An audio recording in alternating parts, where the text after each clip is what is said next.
Hello, and welcome to Ideas with Diana on this February 18th, 2022, about 6 p.m. in the Midwest in Wisconsin. Well, for today's topic, I'd like to pose a question. Is the United States ready for a socialist-like president? And what I would say is, I'd say socialist-like, yes. Socialist president, no. Part of the reason why I'd say no on a socialist president is because Um, when I observe programs like we work on Apple TV, it mentions about basically how the founder was raised in a kibbutz and how it always haunted him that he never had his own toy. He always had everyone had to share their toys with everyone else in the kibbutz. So no one actually had their own toy. There's no personal ownership, no personal items of anything. And this is where basically if a socialist president did run, they would ultimately be defeated because the Constitution in the United States guarantees that as an inventor or as a creator, you have a right to reap from what you sow of your intellectual property or of your product. That's why we have patents, copyrights, trademarks, and we are the first country to have that established, with England being second. And our copyrights actually go longer because it's 99 years plus the 99 years after the life of the inventor, where in England for many years ago, until they changed, it was only 25 years. That's why some people wanted to comment that some rock musicians said, well, I don't own those songs anymore. And what that meant is under the British copyright system, they went kaput and became public domain. Fortunately, Britain changed that, so some rock stars can now start to get back the royalties they are missing. Now the question: is the United States ready for a socialist-like president? I will say conditionally yes. And the reason I say conditionally yes is because living in Wisconsin, my parents born in Wisconsin. Wisconsin has a unique um, identity in the United States. We are the only states that actually elected four American socialist mayors in succession from 1910 through 1960 in Milwaukee. And when you watch the series by John Gerda, History of Milwaukee, you actually will see Alice Cooper mention that the question is, which city in Milwaukee ever elected a socialist mayor? And he was from Milwaukee. He said, Milwaukee. And I was raised in western Milwaukee, Wauwatosa, as well as being raised in Kenosha. However, at that time, during the four American socialist mayors, the thing that made it important is similar to what was common on the news today about the U.S. soccer group finally agreeing to pay men and women soccer players equally and to share the profits. Well, the first thing the American socialist mayors did in Milwaukee was instead of being like the type of social that's described out of, like in the WeWork example of kibbutz, where everyone has to be, all on this side, very far left. No one owns anything. Someone can come at any time and take like your like this or take that anytime and say, well, I need it because it's for the greater good. What the Milwaukee socialists did is they realized, no, we're Americans and we got to work on fixing capitalism, fixing the issues that exist. So what they did is instead of being all over here, they were broadly. So they worked with Republicans, they worked with Democrats, and what happens, they worked even on the extremes. But what they did was basically it was centered, centered, centered. And the reason why what do I mean by centered? Okay, well, first thing, prior to the four American socialist mayors in Milwaukee, Milwaukee had the same type of bad politics that Chicago had in the 90s and other things. Basically anything could be bought, anything could be, you know, one hand washes the other, or quid pro quo, or something like that. First thing the American Socialist mayor said, no. Mm, we're not going to do that. The city exists for all the people in the county. So the first thing they did is they just didn't think of the city of Milwaukee. They thought, well, okay, well, let's think of a metro area, which eventually became basically Milwaukee, Ozaki, Washington, um, Waukesha, Racine, Kenosha, and Walworth. The second thing what they did was they realized if they are really going to improve quality of life, they got to improve the health care. And what happened was they didn't go to the federal government saying, well, we want to pass an amendment in Congress to do this and this and this. They knew that based upon, again, how the old Democrats and Republicans were working back then about money was king and power was king. They said, fine, okay, we'll do it in this region because they knew it's easier to do it regionally than nationally. So they did, and so we'll show people how well it works. And one benefit I'm glad about is about the regional thinking is my dad had polio, and at one point during the Depression, due to the policy of the American Socialist mayors in Milwaukee, allowed my dad to get a needed operation so that he could live close to a normal life and not be stuck in a wheelchair or with iron braces. And that was an example that I'm always glad that the American Socialist mayors did. The other thing what they did is for mental health. They set up a mental health center. So basically, it was like, oh, this person is not feeling good. This person. They made it so people didn't have to hide. You didn't. If you had mental health, you weren't accused of being possessed. You weren't accused of being unwell. You weren't accused of, as some of the eugenics people try to say, is, oh, you have bad genes, or you're crazy. Like some packy doctors. Um, my family ran into later years, or some federal call them dockhead doctors. That in Milwaukee, the American Socialists said, no, you're going to practice medicine and you're going to practice it. They actually adopted what I saw in, let's see, where's the book? Um, this is the eighth edition. This is the eighth edition of the Clinical Handbook, Oxford Clinical Handbook of Medical Practice.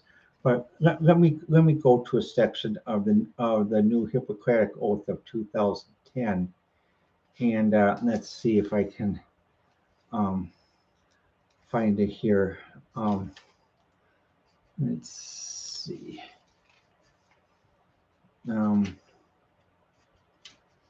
whoops. I think I'm almost there. Just a minute. Okay. Let's see. Where's the section?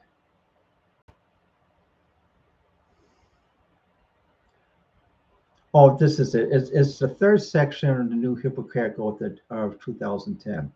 I will exercise my professional judgment uninfluenced by political or religious pressure or the age, race, sexual orientation, social class, wealth, or celebrity of my patient. I will not profit or my own career above my duty to the patient.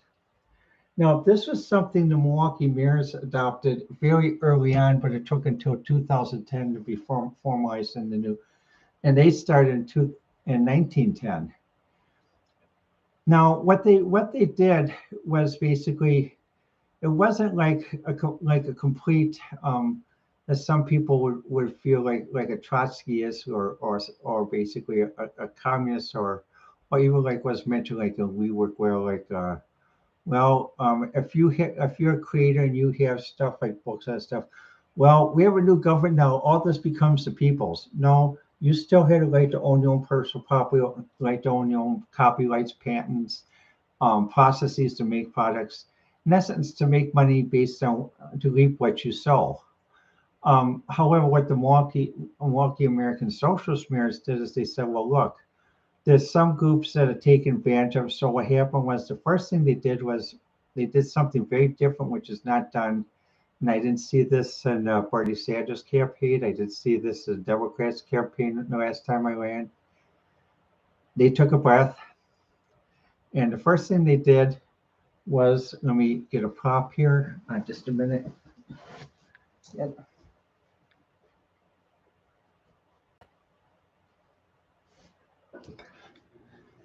First thing they did was they said, how about we meet for coffee? Seems simple enough. Well, is this a conference meeting? Is this no, just we're just going to just go to McDonald's, Wendy's. We're just going to meet for coffee and talk. Um, you don't have to bring your staff. You don't have to bring anything we talk about. It's not going to be a contract. It's not going to be a policy. We're just going to talk just to shoot the breeze and see what we can come up with by shooting the breeze. No contract, no talking points, no press, and also no photo ops. We're just going to go as everyone as a citizen and like citizens and talk. The way some people like to talk at a bar, we'll talk over coffee. And so the Milwaukee mayors did. And what happened when the American Socialist mayors went to talk to quote Republicans who are portrayed in the media as evil? And by the way, just to come out, I'm actually a registered Republican and support a social safety net and limited basic income. And some people say, well, that's strange. You sound like a liberal, but why do you say you're a Republican? Because like the American Socialist mayors in Milwaukee, I agree that basically you have to have industry, you have to have commerce. You just can't say, well, okay, we're going to do this pure communism where where basically there's no private property and anything else. Doesn't work. You got to have people need this stuff. People need creature comforts. People need food. So what happens though is basically they went to these Republicans who made people thought, well, oh, these people live on Plankington in Milwaukee. Oh, they'll never give in. They'll never agree to all this about healthcare, about basically a different form of unionization, or even unionization as well, where basically the field is equalized among all the businesses in Milwaukee instead of one group using political power and clout to squish the other one.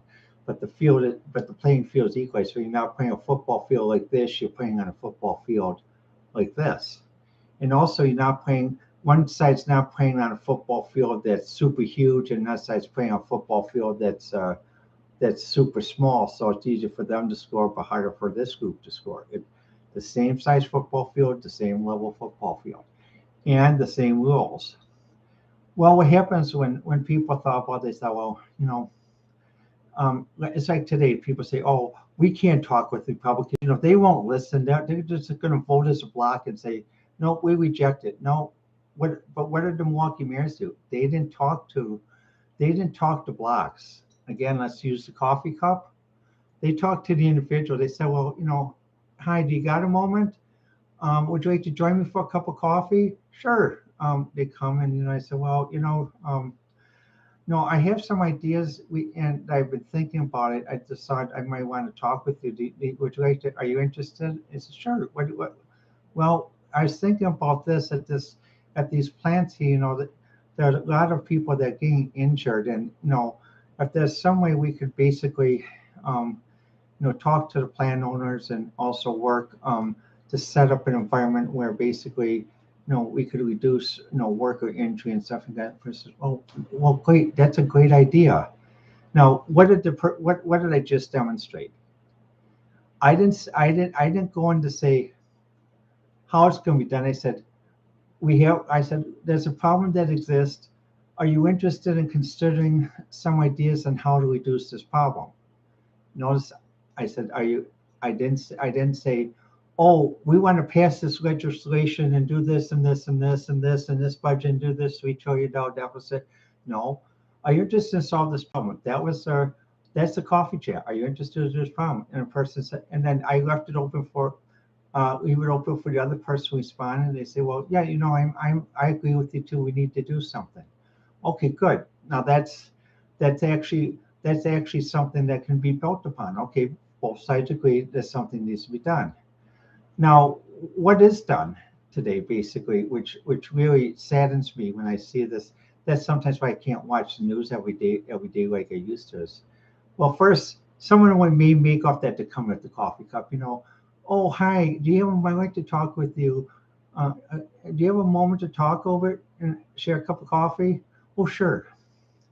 Well, I'd like to talk with you about Senate Bill 123X1 and how your party is not going to enforce it, and how even one person in our party is holding things up and doing stuff, and how you even did this thing.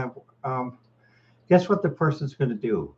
If someone comes in and ambushes them, this is what they'll do. They'll come up.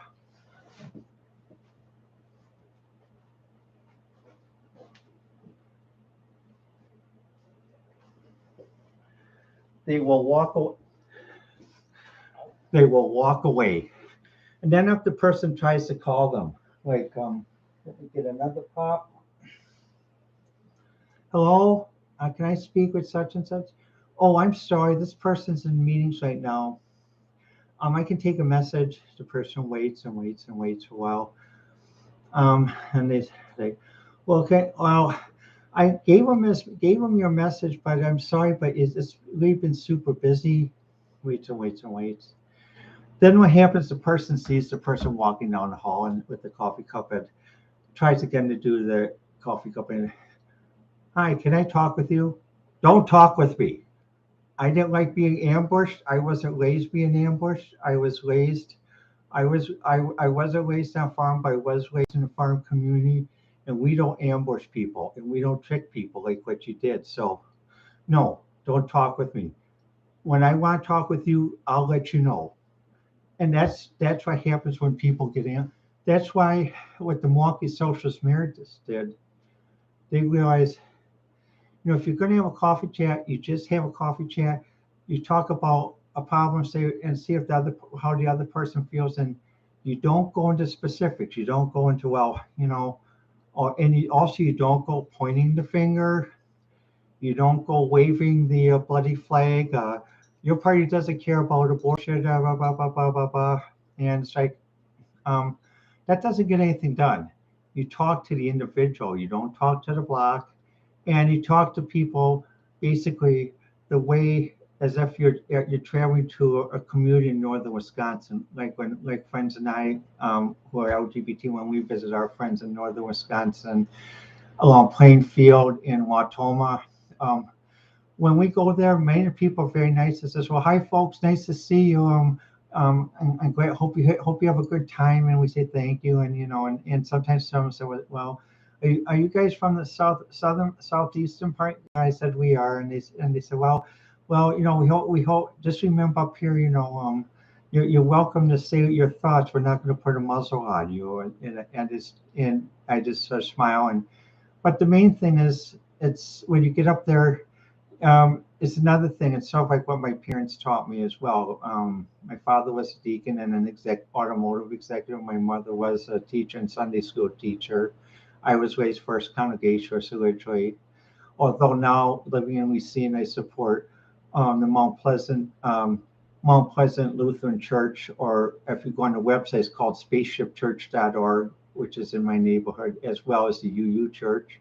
Um, but but what happens is when the way I was raised was basically when you're going to have a conversation with someone, coffee cup, you don't bring up religion or politics. No religion, just you can bring up a concern. It's like going to church where the pastor says, "Well, does anyone have a concern?" And people say, "Okay, well, I have a concern about this." Okay, now this invites other people to come in. This is not, you're not sort of saying, "Well, we're going to do this where no one can own anything and such and such," but we're going to bring everyone. Everyone can still own stuff. And by sort of just working on first talking about a concern first and seeing if people agree on what they share about what other concerns they have regarding this concern, that you get more done. And that's what the Milwaukee Mayor said. They worked with Republican businessmen, they worked with Democrat businessmen, and actually they didn't think of them as Republican Democrat. They thought of them as citizens of the Metro Milwaukee area. And I know I say "and" a lot, but that's because I rather speak impromptu rather than speaking from a script. Now, when I was raised in the west suburban of Milwaukee, we moved back about the mid 60s. And at that time, Wauwatosa was a village of about 5,000 people and became a city of 49,000 people in 1969.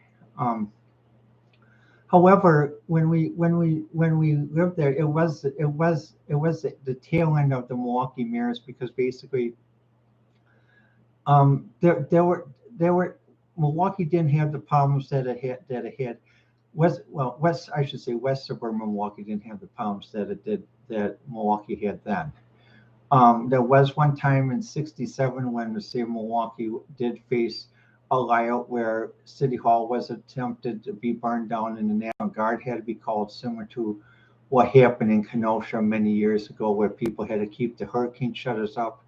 And even they had to keep the hurricane shutters up through 2019. The one thing that scared me when I went to Pride Fest last year with a friend, we went to Pride Fest and we parked our car at Simmons Library because that's where the Pride Parade starts and walks down to City Hall. And so later in the Pride Fest, we decided to walk over and park the car closer to where we were. When we walked by, I saw one business that still had one sign up. It had an arrow like this, again, an arrow like this, and it had the word, please. Children live upstairs. Again, please. Children, and this was a message to um, from the rioters a few years ago that attempted to burn down Kenosha, that please don't put this building on fire because children live upstairs. There's a family business where the business was on the first floor and the living quarters were on the second floor. And I saw that in many places in Kenosha, even like I said last year in Pride Fest, some people still left it up. And even when you go down 63rd Street towards the old Pick and Save Mall, the businesses that used to be in Uptown on 22nd Street and 60th now are huddled inside this Pick and Save Mall like a Fort Apache. And this is example why I say a socialist president will not be accepted, because basically that you shouldn't have people protest and get that violent and have businesses think they have to live in a Fort Apache. During the time of the Milwaukee Mirrors, there never was a single riot, weekend shooting like there is in Chirac of today. It's almost like a continuous war zone. So many killed or wounded, and even in Milwaukee, like when the Bucks won the championship game, 3 separate shootings, and they claim people were well, what type of stupid person celebrates a basketball victory by shooting other people? Really? This was never the American Socialist way of Milwaukee, but and that's because also another thing the American Socialists was they believed, like the Quakers, nonviolence, nonviolence, nonviolence. And the last part that made the Milwaukee Socialist Mirrors unique compared to what's considered socialism or European socialism is let me get another pop.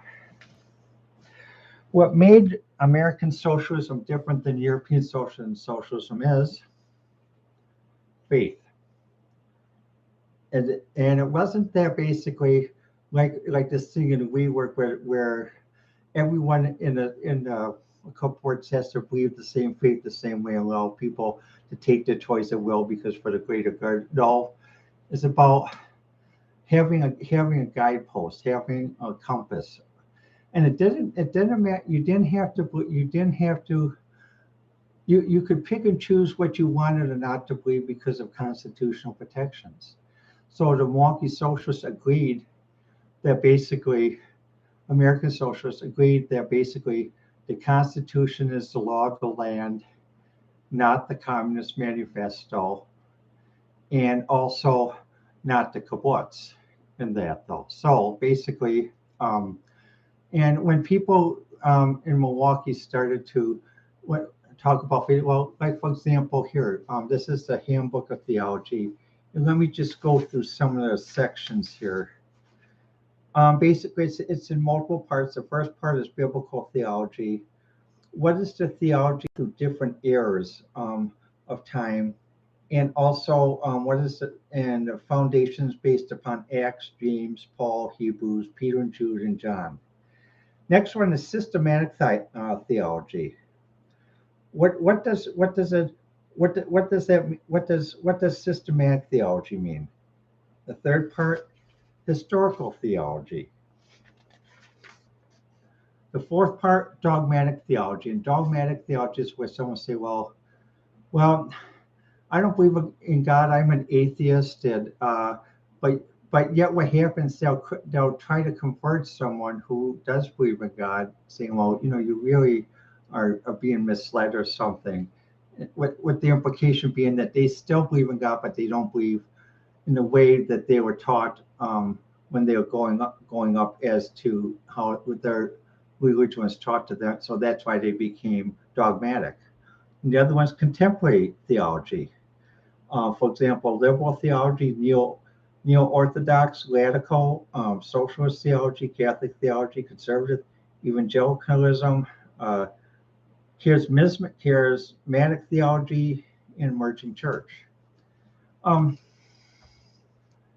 Now, the thing is, people have different belief systems, and what happens is what the American Socialist mayors in Milwaukee realized was that their goal was to unify the city, to make but not to unify by forcing everyone to be like this, pure socialism, like almost to the extreme, like the spy who came in from the cold when they got trapped in the then East Germany, and they really saw what the really hardline communist philosophy was, or basically like in the WeWork was mentioned about with the kibbutz, where no kids had their own separate toys, and people could take things that will say, well, I need it. The socialist thing is, I need to eat. Was it to each according to the need, to each according to their something or another like that and stuff, or to each according to their want. See, the Milwaukee mayors realized that was not workable. That's why what they did is they worked on adopting some aspects of the socialist brothers and sisters, but they kept the American aspects, and they used it to fix the major errors of American capitalism, other things that existed back then. And for Milwaukee, it was a good time. When people watch the series Happy Days, that actually is a period of when Mayor Zeiler was mayor, and also the period of the last of the Home Brothers.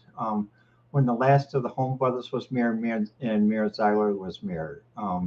So from 1948 to 1960. And many people are very happy about that. It's very easy.